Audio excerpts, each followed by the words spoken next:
My name is Michelle Worthington, and I am an internationally published award-winning children's author. I've been doing this for a very long time now. I'm trying not to think about how long, because it makes me feel very old. But basically, I started writing for children when my children were born, like a lot of mums. And my biggest boy is 21 now. So it has been a journey, and I am very open and honest with telling people that it took me 10 years to get my first book published because I had no idea what I was doing. But I wouldn't swap those 10 years for anything, because in the following 10 years, I've now had nearly 20 books published, and not just picture books, really broadening myself into other genres, and script writing, TV writing, everything like that. So I absolutely would not change those 10 years of mistakes for anything, because now I get to share my knowledge with other people and help not make the same mistakes that I did. So that's something that is really important to me. So when I say that it took me a long time to publish, please don't think that is a bad thing. It's actually a good thing, because now my business is making sure that other people have a smoother journey than me. And one thing that I've learned in my 20 years in the industry, absolutely every story has merit, and there is definitely a pathway to publication for all different stories. And also just how important picture books are as well. So these are some of my stories for those of you who haven't seen my work. It's been a really interesting journey from my very first book, which was The Bedtime Band, which is a rhyming picture book for 0 to 5s, to now publishing series of picture book. And if I'd been doing this workshop with you 5-6 years ago, I would have said, no, don't even bother trying to get a picture book series published now. But it just shows you the swings and roundabouts of the publishing industry. And for those of you who do have a picture book series in mind, now is a really great time to be submitting that, not only to publishers, but agents as well. And we're going to talk a little bit about that when we go ahead. So I guess you can see there that I write quite diverse themes. I do tend to like to include diverse characters where I can, but as I am an author and not an illustrator, and I'm traditionally published, I am quite constrained when it comes to that, and we'll talk about that a little bit later as well. But I do very much love writing stories for kids who are on the spectrum or who have alternate abilities. I really am passionate about having them represented with picture books as well. So you can see there, that's some of my body of work, not all of it, but we're going to be concentrating on how you can get to where I am now, because I swear if I can do it, anyone can do it. And these are some of my stickers. I don't do it for the stickers, but the stickers are great to let you know that you are on track. And it's also been a wonderful bonus for me that through my picture books, I've been able to become ambassadors for charities, and also be on committees where I can really make a difference with funding in the arts, which is something else that I'm really passionate about. So you never know where this journey is going to take you. So for those of you who are just starting out on your journey, yes, so I think the big takeaway is that if I could do it, anyone can do it.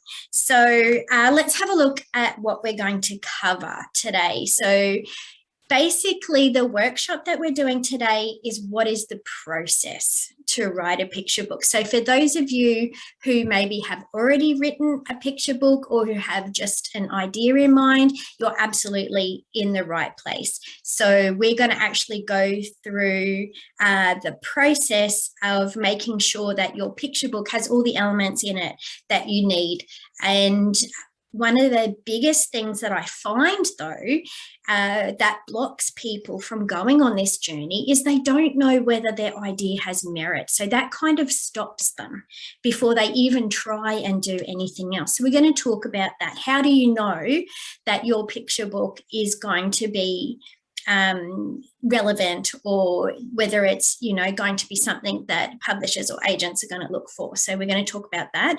We're going to look at the format for writing a picture book, and I'm going to go through you just a very quick stylized kind of I guess cheat sheet for you to be able to have a look and make sure that your picture book, if you've already written it, has got all of those elements. And then we're going to have a little chat about self-publishing or traditionally published, because I also find then when people are writing a picture book, they're so worried about the end process that they're not spending enough time on actually making their story the absolute best it can be. So let's address that elephant in the room. Let's say, all right, if I want to publish this book, what do I do? And that way it's just going to take that pressure off, because then you can concentrate on the actual process of writing your book and not so much of what happens next. So picture books for me have been such an instrumental tool that I use when I go out to schools, and teachers use them every day. And those of you who are watching are teachers, I'm already preaching to the converted, you know what I'm talking about. But picture books are probably the most underrated tool when it comes to helping our kids find out who they are and also learn about the world.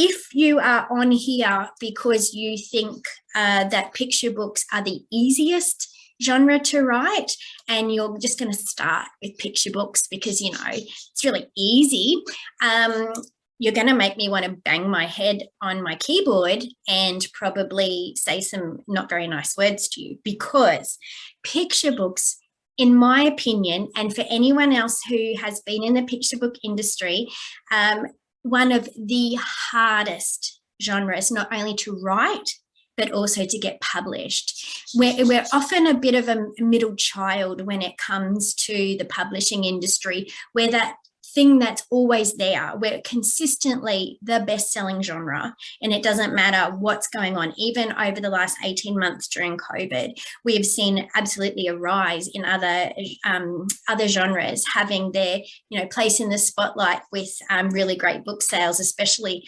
crime stories, which is really weird, and romance. But picture books are just consistent. We're always there. And that is because we have got such an amazing message that comes with our stories. And not only that, a lot of the time picture books are used as gifts, and picture books become family heirlooms. So it's just something that is such a complex thing that it always makes me a little bit cranky when I have people coming to me and saying that they want to write a picture book, they'd love to get into the publishing industry, and they're just going to start with something easy, because it's absolutely not. It's not easy at all. If you do it well and you keep doing it over and over and over again, it gets easier, but it's not something that I would recommend to people who are just looking kind of, you know, dipping their toe in the water. This is really takes commitment to a children's picture book author. So my number one rule when it comes to people saying, I want to write a picture book, is that you have to get it out of your head and onto the page. I can't help you if the story is stuck in your head. I need you to, in some form, write that down. Whether you write it down on pencil and paper, whether you type it, it doesn't matter. The only way I can help you write a picture book and get it published is if you actually get brave enough to get that story out of your head. And we're going to go through how you actually do that as well. And there has to be no exceptions, no excuses, no fear. That's it. You know, once you tell me that you want to write a picture book, it's like, oh, I shouldn't have done that, because now Michelle is not going to give up until, you know, I give you everything you need to make that happen. So welcome. If that all resonates with you, you're in the right place, which is good. So absolutely, I'm passionate about sharing my message all over the world that picture books matter. And the fact that you're wanting to write picture books, I know that I'm preaching to the converted here, but I just wanted to reiterate the fact that picture books really are more than just words and pictures. There's so much more to it than that. And especially in today's climate, and, you know, even the time that it takes to sit down and read a picture book, like that is precious. That actual act of sharing a picture book in itself is a precious thing. So we need to make sure that the picture books that we're putting out there into the market are relevant, that they have got a connection to the reader. I talk a lot about heart of the story too. So if you've done any of my online courses, we do a lot of work on the heart of the story. What is it that you're trying to convey? What message is it? I mean, it doesn't always have to be a preachy message, but what are you trying to do by getting this book out there into the world? Problem solving is a really big theme at the moment for publishers. They want books that teach kids how to solve their own problems. Diversity is something, you know, that we have been banging on for, 10 years, and only now are publishers starting to listen. And even if they, you know, they do listen, it's something that shouldn't even have to be something that we need to constantly be reminded of. It should just be there. Subject choice is something else as well. A lot of people say to me, oh, you know, I really want to write a book for kids on a difficult subject, you know, is that possible? And absolutely, I support that 100%, as long as it's done in a way that's age appropriate. We need books like that as well. We can't all just have the funny fart books. There has to be other books as well. Literacy, obviously, picture books teach kids how to read. What is more important than that? And the passion as well, the passion that you have for your story, for picture books, for everything that really needs to come across in your work. So I thought the easiest way to talk about picture book manuscripts is to look at what is not a picture book. So let's kind of get that out of the way first, because a lot of the times I'm sent manuscripts that are over 1,000 words, or that are maybe a short story, that are obviously something that is a great story, but is it a picture book?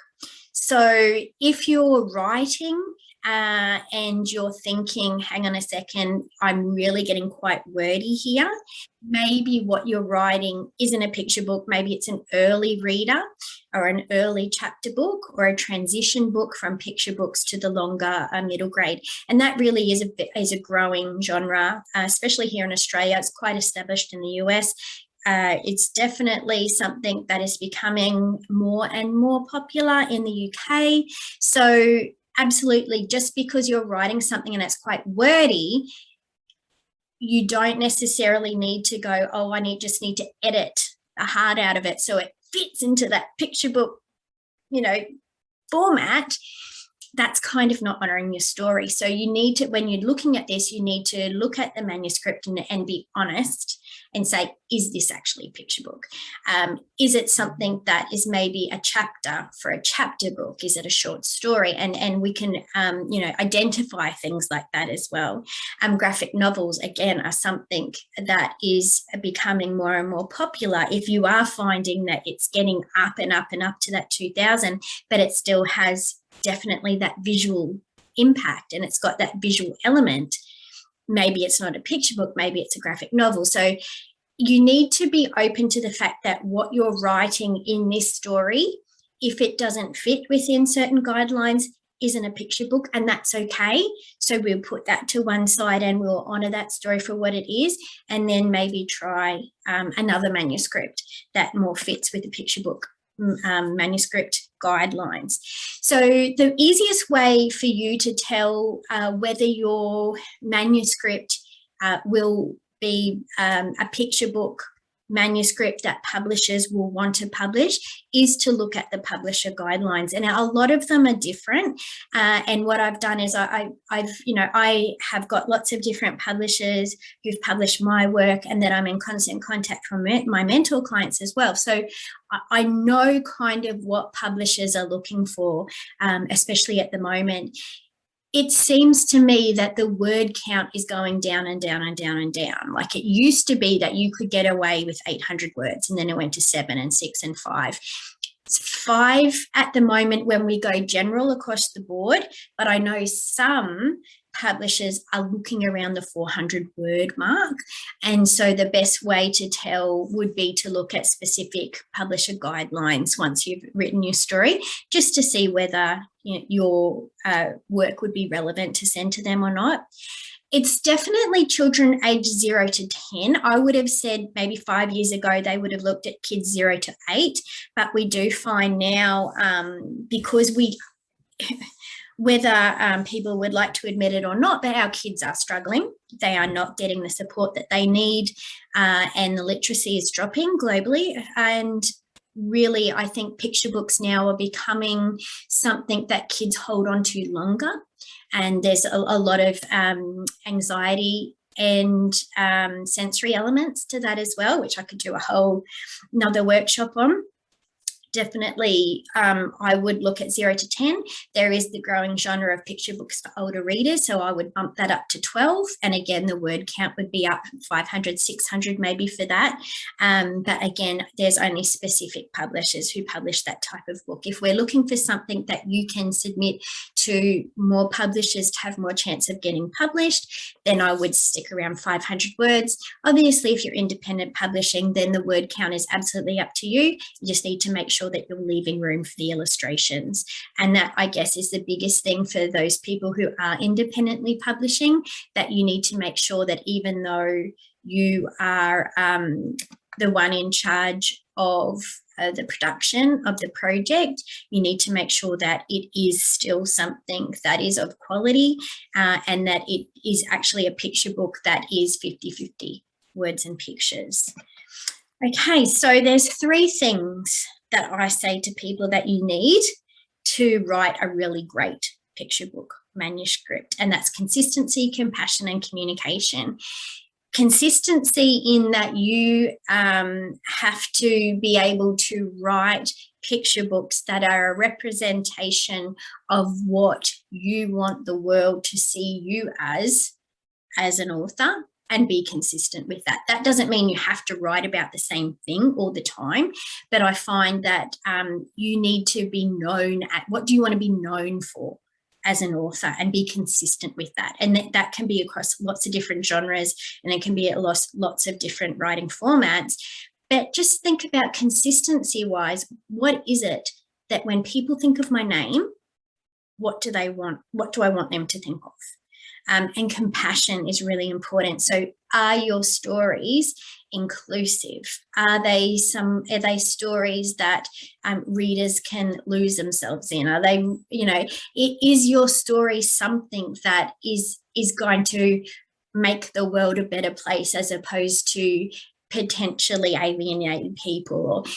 It's just something that I think, especially when you're writing for children, you need to always have compassion front of mind. Who is going to benefit the most from reading this story? And then, of course, the communication aspect. And that's really around, how can I get my story in front of the kids who need to read it? How can I get my story into the hands of publishers who I know are going to love it and help me then share that story with the world?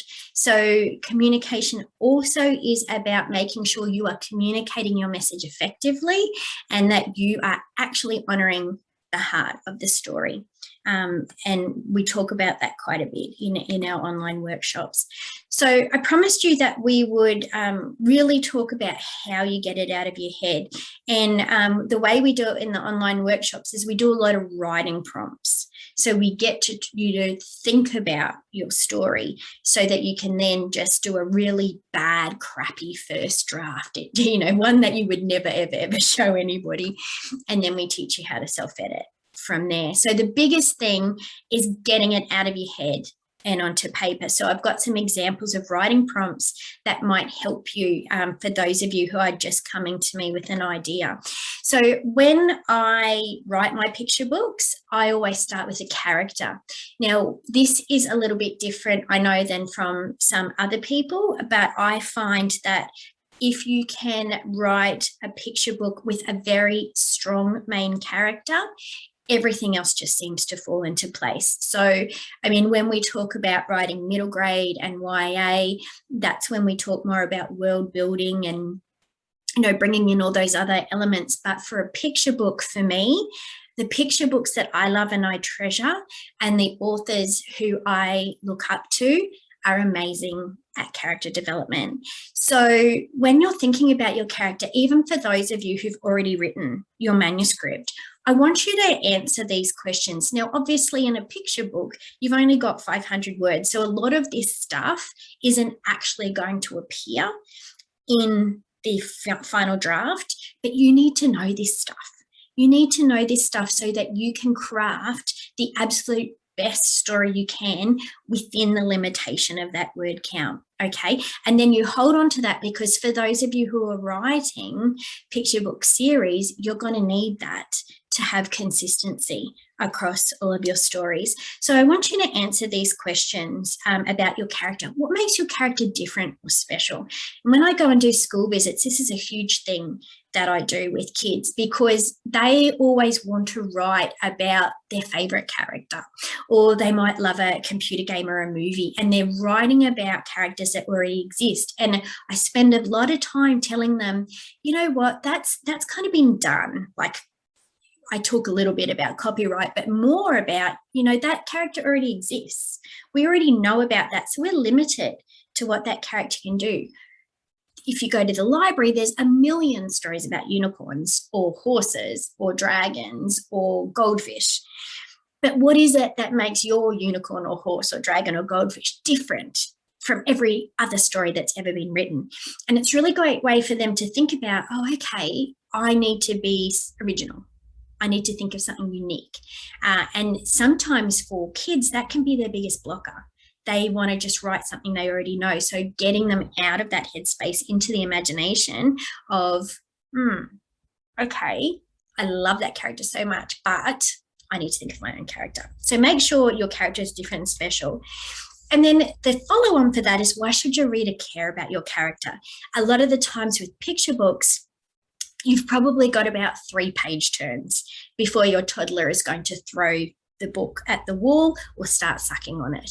Or if you're sitting in a classroom environment and a teacher is reading it, why should that kid keep listening? What is it about your reader what is it about your character that the reader can identify with? And it doesn't always have to be that it looks like the person who's reading it, but there's those beautiful underlying elements that everybody in the whole world can relate to. What is it that you are relating to on a deeper story, a deeper level? So that's why we talk about heart of the story. The kids love this one. If your character was starring in a reality TV series, what would be their backstory? So what would be, you know, if the cameras followed them to their house, what would they see? So what would the camera show to make us want to root for them? And it's a really fun thing that we do on school visits is pretend that our character is in like Ninja Warrior or something like that, and think about what is their backstory. And a really great way that you can actually have a specific for that is, what was an event that happened before the start of your story that could give the reader an idea about what your character's like, instead of using the sentence, and this is more with kids, my character is like, or my character is the way they are because. So in picture books, this can be a really great way that you can set up a conflict resolution without doing the telling. And show not tell is still a huge thing when it comes to picture books. And show not tell, I don't necessarily like the wording show not tell, because I think it's become a little bit derogatory, like it's become a bit overused. So I like to think of it of how can you explain how your character is the way they are without, you know, just putting it out there, like, what is it that made your character the way they are at the beginning of the story? And it's always fun to think of your character's nickname. And then really for authors, knowing what your character looks like, but not necessarily using that in your writing, because a lot of the times if you're traditionally published, an illustrator will be chosen by the publisher and they will decide what the character looks like. So if there's something specific that you need that character to look like, then that's when we'd add it in the illustration notes. So that might be integral to your story. So also, when we look at character development, we don't want to have too many characters. So have you got too many characters in your picture book? Are there any characters there that just don't move the story forward? They're there because they're your 3 grandkids and you want to include all 3 grandkids, but really they're not really relevant to the story. I know it's hard, but there's sometimes you just need to get rid of characters who do not move the story forward. Does the character need to tell the story, or can I describe what is happening? So a lot of times with picture books, they don't like first person. They like for the narrator to say what's happening. But if specifically your character has to be the one telling the story, then you need to know that. Big thing that we talk about a lot is how will your character be different at the end of the story than what they were at the beginning.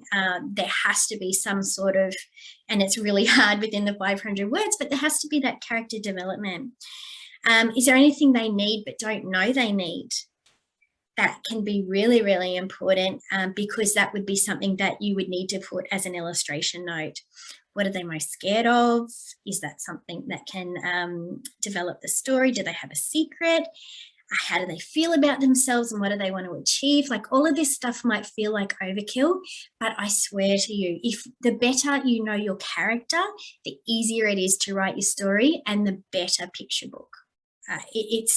I've done this for a long time, and whenever I start with a character and do specific character development, that is always when publishers take them up, because I have got a really compelling character who publishers could automatically tell that kids are going to relate to. And a lot of the marketing around picture books are around characters. And even when you talk about merchandising and series, it's all about the character.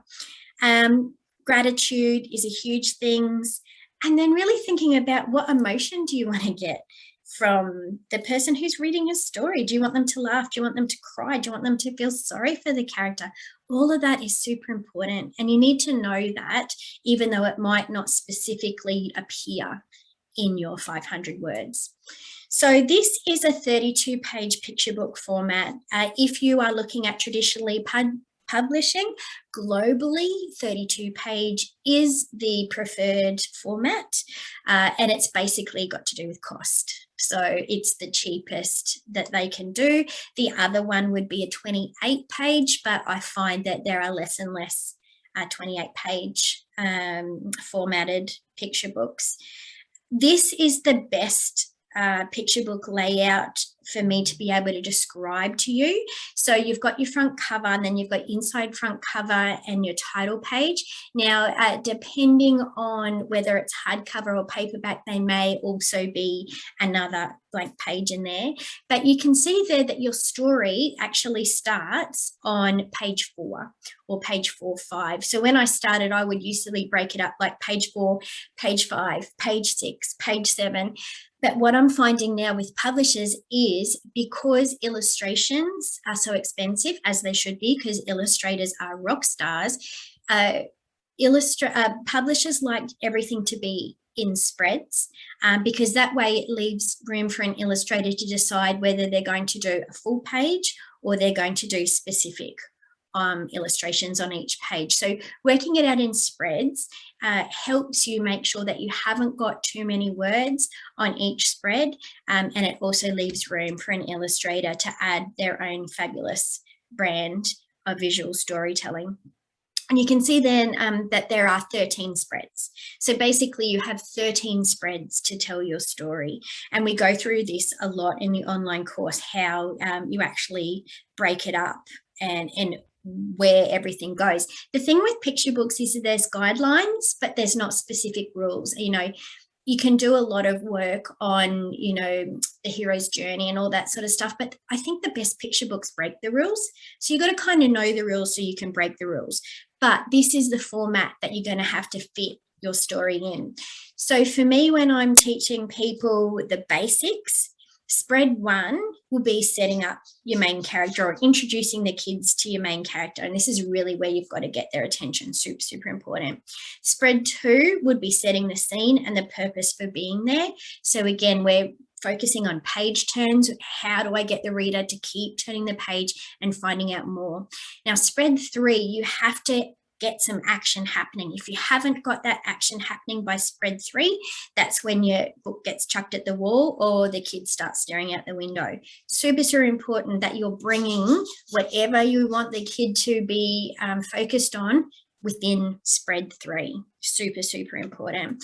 And then you spread 4 to 12, then that's when you're kind of the main body. And this is where you know the rules to break the rules kind of thing, and everything happens within spread 4 to spread 12. And then, I've done that wrong, but anyway, this is what happens when you do it in the middle of the night. So spread 13, which will be your page, that'll be page like 28 to 29. The main character has transformed from how they were in the beginning, because remember we talked a lot about that. And then your final spread will be things may not have not ended as expected, but there is a clear and resolute ending. So even if you're doing a series, each picture book must stand alone. There must be an ending. And then one of the questions that I love when people ask me is, does it have to be a happily ever after? And this is where we do lots of work on target audience. You need to make sure that your ending is age appropriate. It doesn't necessarily all have to be Disney Rainbow Sunshine, but we also can't be giving the kinder kids nightmares either. So it's all about age appropriate content. Now, kids these days know that there doesn't always have to be a happily ever after. Sometimes surprise endings work the best, and it doesn't always have to be how the kids think it was going to turn out. Some of the best books for kids are funny books with a surprise in it, and kids don't care that they know what's going to happen. They love it so much that they just read it over and over and over and over again. Once you've got a book like that, you know that you've nailed the ending. So it doesn't have to be a happy ending, but there has to be a the end. So that's kind of all worked out within your first draft. Remember I said first drafts don't have to be fabulous. They just have to be done, all right? They can be super crappy, but that's when you can get help. When you get that first draft out of your head and onto paper, that's when you can move forward from there. And that's when you can start playing around with formatting and things like that. So just get it out of your head and onto paper, and then you can move forward from there. And we do a lot of work on editing in our online workshops as well, because I'm a big believer in teaching people how to self-edit. It's something I think that for people who are doing this potentially because they want to do it as a career, but are really don't have the financial means to be paying, huge like really top shelf manuscript assessments. And I get that, there's so much you can spend your money on when you are starting out in this business. Editing is something that is super, super important. But what you'll find is if you can learn how to self-edit first and then approach an editor where you really only need somebody to do that structural edit instead of that line edit, it's going to be a lot cheaper, and you're also going to feel a lot more confident that, you're getting the best value for money out of that editor. So instead of them having to work on correcting things that you kind of should already know yourself, they're really helping you make sure that heart of the story is standing out, and that's the best possible story for you to be able to send to publishers. So learning how to self-edit is super, super important. I will say though that the amount of times I've spoken to people who've woken up at maybe 2 o'clock in the morning and had a great idea for a picture book, and they've written it down, and then they've done spell check, and then they've sent it off to absolutely every publisher, open for submission, and then like 3 months later come to me and goes, oh, I don't understand. Why has nobody published my book? It's like, oh, if it was that easy, then we'd all be published. But, you know, there are times where you just get that perfect story idea and you just do your spell check and send it off and a miracle happens. But a lot of the time, your stories need editing, and it's something I think that if you are looking at a budget, having at least a structural edit or somebody who is doing what you want to do, so not getting somebody who is not a published picture book author to edit your work, someone who is currently submitting to publishers and knows what the market is doing, they're the people that you want to edit your work. And it's really great to have critique groups, but they should not be the ones doing your final edit. You should be getting someone who is a published practicing picture book author to do that. Super, super important. It's just going to save you so much heartache, so much heartache.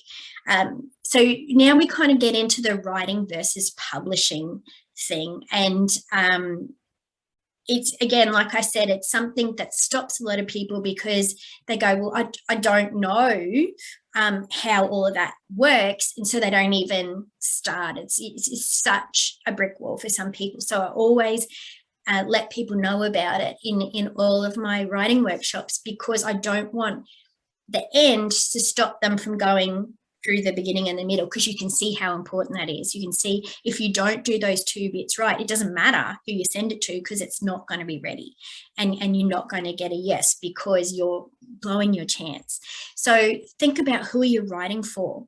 How much creative control would you like? What's your budget? And what's your definition of success? Because everybody's definition of success is different, and that's why everybody has a different pathway to publication. So it's really focusing on the target. Who is the person that you want reading your book, and how is the best way that you can get that book in front of those people? Answering those questions is going to help you figure out whether you're going to traditionally publish or whether you're going to self-publish. Now, for me, I always say to people, whether you're looking to self-publish or not, it's not a bad thing to submit to traditional publishers first, because you can get some amazing feedback from them. So by the time you are ready to independently publish, then you've got absolutely the best manuscript that you can. The other question I get asked, apart from whether I should self-publish or independently publish, is what are publishers looking for? And I don't think publishers know what they're looking for half the time. The amount of times that they've said to me, I know it when I see it, and I just want to stab them with my pen and go, well, that doesn't help. That doesn't help.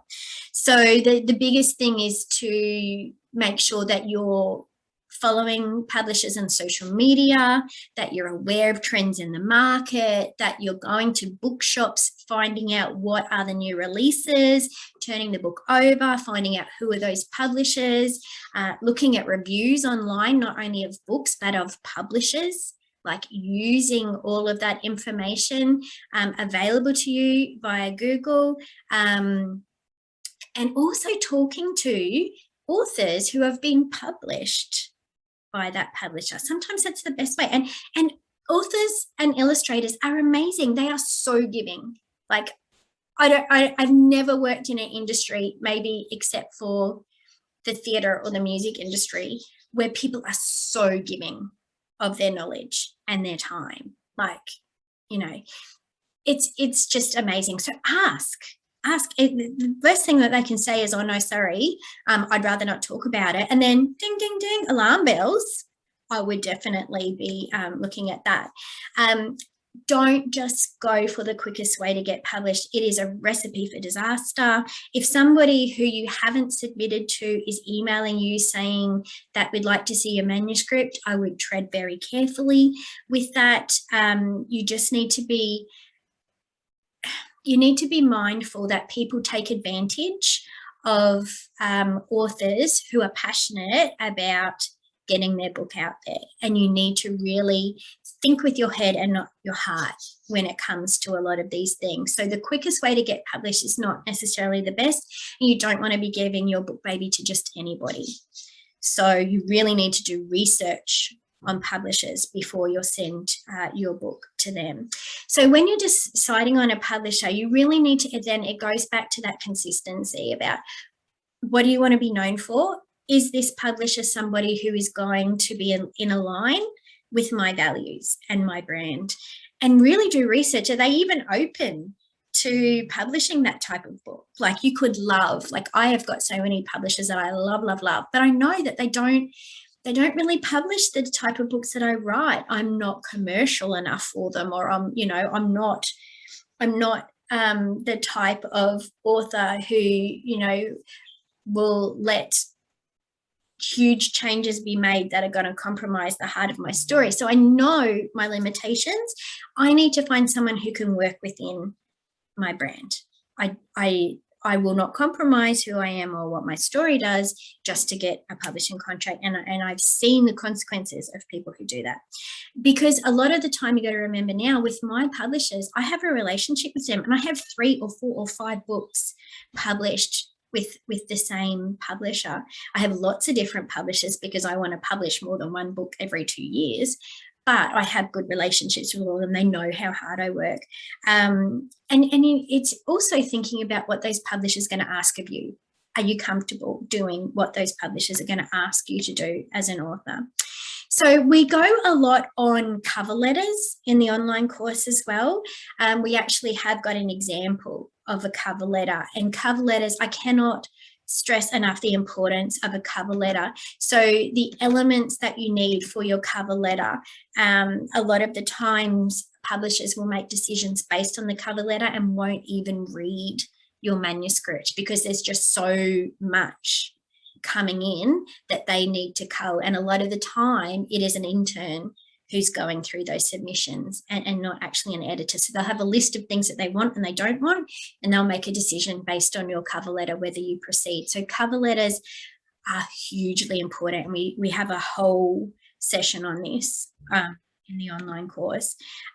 So my big tip for you with your cover letters is to include what isn't asked for. Absolutely, you need to follow the submission guidelines, but you also need to include these 4 things, and these are my super tip. This has helped me so much get publishing contracts. What is your particular life skill that makes you qualified to write this story? What is it about you that makes you the best person, and not for them just to take your idea and get someone in-house to write it? Highlight your point of difference. What is it that makes your character different and special? Stating that in your cover letter just elevates you so much. What makes you and your book unique? So not only your character, but what is it about you and that your book that is different from everything else out there on the market? And always offer to send more manuscripts. They're not going to invest in you if they think you're a one-trick pony. They're not going to put all of this work into one book. They want to know that you have more manuscripts. So it's always, we always talk about what's next. And just like an illustrator has a portfolio, an author has a portfolio of lots and lots and lots of different stories that are available. So agents and publishers say to me all the time, I make a decision based on the cover letter. Again, cover letters so important. This is, reasons why people have got rejected, not based on the quality of their story. And that happens all the time. If you don't follow submission guidelines, they won't read your story. Doesn't matter how good it is. And if they can tell that you've sent the same email to everyone who's open, they won't read your story. So this is getting rejected, not based on how good of an author you are, but not following the process. It's all about following the process. The other thing is especially when you're getting to bigger books, the first 10 pages were great, but then the rest didn't deliver. They only had one story, and they sent a manuscript before it was ready. So that's when they actually read the manuscript. That's the feedback that they're giving me. So yeah, there's, and the thing is, you throw your chance away then. It doesn't matter how awesome your story is or what a good, you really need to do the work before you hit submit. And again, a lot of people don't like the thought of being rejected, but you need to get used to it if you're going to be a picture book author, because there is a lot. I think I have 20 books and over 600 rejections, and I'm still submitting and I'm still getting rejected every day. It's just part of it. It sucks and it doesn't get any easier, but it's just part of what we do. So for those of you who are looking at independently publishing, absolutely an option, and we do treat it as an absolutely viable pathway to publication, because you have full creative control. You choose everything, as opposed to traditional publishers who will choose the illustrator for you. They'll choose the book size, they'll choose whether it's hardcover or softcover, they'll choose where it's distributed. You have full creative control, but you also have full financial responsibility. So I guess that's where you've got to understand that it is expensive, especially for picture books. Printing full colour, especially with a hardcover, is ridiculously expensive. And especially now with a lot of the shipping delays that we're having, posting delays, actually getting stock of your book, again, really, really difficult. You become a small business when you independently publish. You have to pay for the essentials like the professional editing, the illustrator if you're not illustrating yourself. Make sure you've got contracts with the people that you're working for so they're not going to take advantage of you. And then you're in charge of distribution and marketing, so you have to learn all of that. So as long as you're happy with that, and what I say with independently publishing is that if you have got a story that you're super, super passionate about and you love it, and independent publishers, traditional publishers are saying it's too niche, or no, I don't think we can make enough money from it, that doesn't mean it's not a good story, and it doesn't mean that it shouldn't be published. It just means that you need to take control and you need to be the person who's getting that story out there into the world instead of relying on other people. And a really great way of knowing whether it is relevant or not is for traditional publishers to say to you, look, we think it's great, but we just don't think we can make enough money on it. That's a huge thing for me, that if I hear publishers say that, I go, well, challenge accepted. You think it's great. That's all I needed to hear. Okay, I have validation, I can move forward and I can distribute that book myself. But the big thing is, if you're going to be independently publishing, is that you need to look for opportunities outside of the box and outside of the traditional publishing space. You need partnerships. You need to be thinking about ways that you can distribute that book so it's getting in front of the people who need it without having that traditional publishing distribution network. You need to figure out how you're going to do that yourself. If you've already got somebody who can help you do that, or you've already within a group of people who's a support base who can go and be your biggest fans and share the message for you, there's nothing stopping you. Go for it. Absolutely. So I guess the big thing with picture books is that you need to be willing to stand outside of the crowd. You need to show that you are different or special. You need to show that you are the absolute best person to write this book, and you need to try. Because you are going to be the one person out of the millions of people who talk about, oh, I'm going to write a picture book, and never do. So are you going to be one of those people who die with that picture book never written, or written but too scared to share it? Or are you going to be the person who's at least had a red hot crack at it and gone, no, I'm going to give this everything, and then not giving up until you're happy with where you're at with that? Because it really is something that you have to take personal responsibility for. Even with my private mentor clients, we have a contract that says, I cannot guarantee your success, but I can guarantee that I will be your biggest cheerleader, and I will be behind you 100% of the way, and I'll give you all the tools that you need to make your own success, but only you can do that. I can't do that for you. That's the reality of writing and publishing a picture book. And anybody who tells you any different is trying to sell you something. Seriously, it's all about you. You need to be in full control of that. So when will I know everything I need to know to get started? And again, so many teachers who are amazing picture book authors, but also perfectionists. And they're like, no, I need to know everything. I need to know everything before I get started. You're never going to know everything. I'm still learning. Like every day I learn something new. Things change, and then you got to learn something all over again. And for those of you who know me, you know one of my favorite quotes is squirrels always look and act like it's their first day of being a squirrel. Like my spirit animal is a squirrel. And I think that's why I have been so successful, because I'm just like, I'm going to do that. I'm going to do that. Oh, I love that. I'm going to do that. Oh, I don't know how to do that, but that's okay. I'm going to try. I'm going to do that.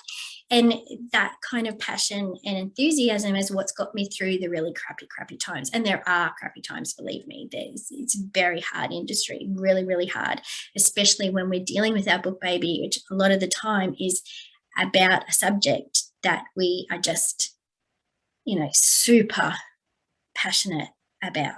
And that's hard. That's really hard, but you're never going to know everything. So, for me, these are my big tips for you to be getting published next year. I'm talking getting a contract next year. You need to learn the process. You need to learn the process so that you can repeat the process over and over and over again. You need to have your work professionally edited. This is something that you do after you self-edit. So you teach yourself how to self-edit and get that structural edit and get a mentor. And it has to be somebody who's doing what you want to do. So it doesn't have to be like top shelf. It just needs to be a step up. Who is doing what I want to do? Can I email them? Can I say to them, can we just have a Zoom call? Can I just pick your brain? Like, honestly, you'd be surprised how many people have contacted me. And I'm like, sure, let's have a chat. Let's see how I can help. So remember I said to you that for me, my motivation was making other people's journeys a lot easier than mine. And I think that happens a lot with people who've been through a really rough time. There has to be some silver lining. There has to be some purpose for me to have gone through that and come out the other end. So that's why I did Authors Online. So if you are interested in doing that online course that I was talking about, how to write a picture book, go to authorsonline.com.au and make sure you use the code VIP50. Now it's only valid for October, but that will give you the How to Write a Picture Book online course half price. It's self-paced. Usually takes about 6 weeks. And at the end of the 6 weeks, then we come together and we do some work on editing and looking at next steps. So what publishers you can send it to, or whether you're going to independently publish. So part of that online course is getting me. If you're looking just at doing some private mentoring, if you're interested in doing that, applications are going to open really soon for my 2022 mentor program. So just go to michelleworthington.com and sign up for the newsletter, and I'll be sending out all the details of that really soon. So if you're just looking for that private mentor and you don't want to do the online course, happy to do that as well. I'm here to help.